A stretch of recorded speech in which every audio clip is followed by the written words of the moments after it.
নতুন বছর ভালো হয় সেই কামনা করছি। সবাইকে পয়লা বৈশাখের শুভেচ্ছা জানাচ্ছি। আর আজকে আমাদের সমস্ত কার্যকর্তাদের সাথে আমরা একসাথে মাছ ভাত খাবো। সাথে মাছ নিয়ে অভিনব প্রচার। অভিনব প্রচার প্রচারের ব্যাপার না, অনেকে বলে বেড়াচ্ছে বিজেপি আসলে নাকি মাছই বন্ধ করে। আমরা বলছি বাঙালি মাছ ছাড়া বাঁচবে কি করে?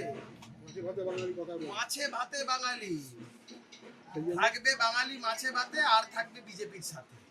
এটা পয়লা বৈশাখে বাঙালিরাই বলছে যে থাকবে বাঙালি মাছে ভাতে আর থাকবে বিজেপির সাথে। সেই জন্য একদম হাতে। আর এ মাছ রান্না আজকে আমাদের বিধানসভা কার্যালয়ে তো আমরা সমস্ত কার্যকর্তারা যারা আছি সবাই মাছের ঝোল ভাত খাও।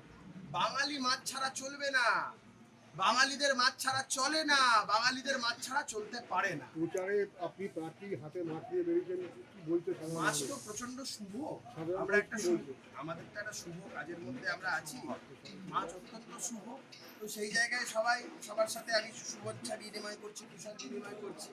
সবাই এই কথাটাই বলছে যে খুব ভালো করেছো, নাহলে বিভিন্ন মানুষজনকে তো বোঝাচ্ছে তৃণমূল কংগ্রেসের তরফ থেকে যে বিজেপি আজকে নাকি মাছ বন্ধ করে দেবে। তাই আমরা মাছ হাতে নিয়ে বলছি যে আজকে সবাই আমরা মাছ ভাত খাবো, আপনারাও খান। আমরা মাছ ভাত ছাড়া আমাদের চলবে না, আমরা বাঙালি। মাছ ভাত ছাড়া বাঙালির চলে না, চলবে না, চলতে পারে না। প্রচারে ইস্যু কি রাখছেন?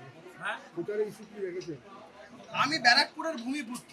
ব্যারাকপুরের মানুষ আমাকে যখন ডাকবে তখন পাশে পাবে। আমি ব্যারাকপুরের মানুষের কাছে প্রতিজ্ঞাবদ্ধ, আগামী 5 বছরের মধ্যে মেট্রো সম্প্রসারণের কাজ এগিয়ে নিয়ে যাবে।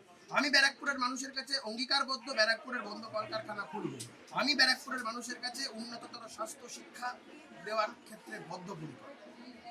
আমি আপনাকে নিশ্চিতভাবে বলছি অন্তত 50,000 ভোটে রাজ চক্রবর্তীকে হারাবো, এবং রাজ চক্রবর্তীও সেটা খুব ভালো করে জানেন। রাজ চক্রবর্তীর ডান দিকে বাঁ দিকে যারা রাজ চক্রবর্তীর সাথে ঘুরছেন তারাই রাজ চক্রবর্তীর সাথে আদতেও আছে তো। আমি এই কথা আগেও বলেছি, এখনো বলছি, রাজ চক্রবর্তীর বহু তৃণমূলের নেতারা তারা যেভাবে আমার সাথে হোয়াটসঅ্যাপ আর ফেস টাইমে যোগাযোগ রাখছে, সে তালিকা যদি আমি কোনোদিন তুলে ধরি, রাজ চক্রবর্তী ঘরে ঢুকে যাবে, ডিমোরালাইজড হয়ে যাবে, প্রচার করাই বন্ধ করে দেবে।